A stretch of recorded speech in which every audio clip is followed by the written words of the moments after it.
pretty and delicate wouldn't last here on the mountain. Not in Jericho's world, anyway. He'd hear her out, apologize about the job confusion, then send her on her way. It would be best for everyone, especially her. She didn't belong here. He could tell that much just by looking at her. It only took seconds for these thoughts and more to rush through his quickly overheating mind. "Pretty thing," Sam mused. Jericho didn't want to notice, but damned if he could seem to help it. The woman took maybe 4 uneven strides in those stupid heels before she tripped on a sprinkler head and went sprawling, sending her purse flying. Damn it. Jericho started for her. But in the next instant, a tiny, furry creature jolted out of her purse and charged him with all the enthusiasm of a rabid pit bull. The grass was high enough that all Jericho could see of the miniature dog was its reddish-brown ears flapping in the wind.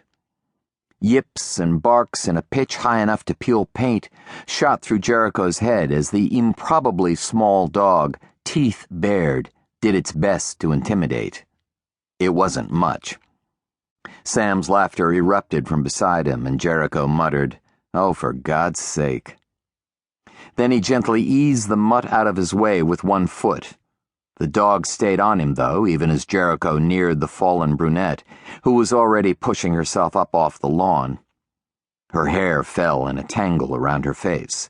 There were grass stains on the front of her shirt and disgust written on her face. "Are you okay?" he asked, bending down to help her up. "Fine," she murmured, taking his hand and staggering to her feet. "Nothing like a little humiliation to bring color to a woman's cheeks." Bending down again, she scooped up the little yapper. "Oh, Nicky, honey, you're such a brave little peanut. What a good girl, protecting Mommy." "Yeah, she's a real killer." Mommy now flashed him a look no friendlier than the one her tiny dog was shooting him. "She's very loyal. I appreciate loyalty." "Me too," he said, staring down into brown eyes that shone like fine whiskey held up to a light. "But if you're looking for protection, you might want to upgrade to a real dog." "Nicky is a real dog," she told him, and cuddled the little creature close. "Now, I realize I haven't made the best impression in the world, but I'm here to see you." "Do I know you?" "Not yet," she told him. "But I know you're Jericho King, right?" "I am," he said flatly, and watched as her gaze slid back to his. "Nothing like making a fabulous first impression," she whispered more to herself than to him. A moment later, she lifted her chin and said, "I'm Daisy Saxon. We haven't spoken, but you wrote to me a year ago after your brother died," he finished for her, remembering that moment when Brant Saxon had died following a dangerous mission into hostile territory.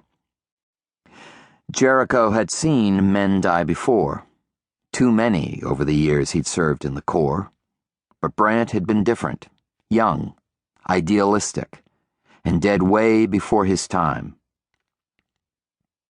The kid's death had hit Jericho hard, precipitating his retirement and leading him here, to this mountain.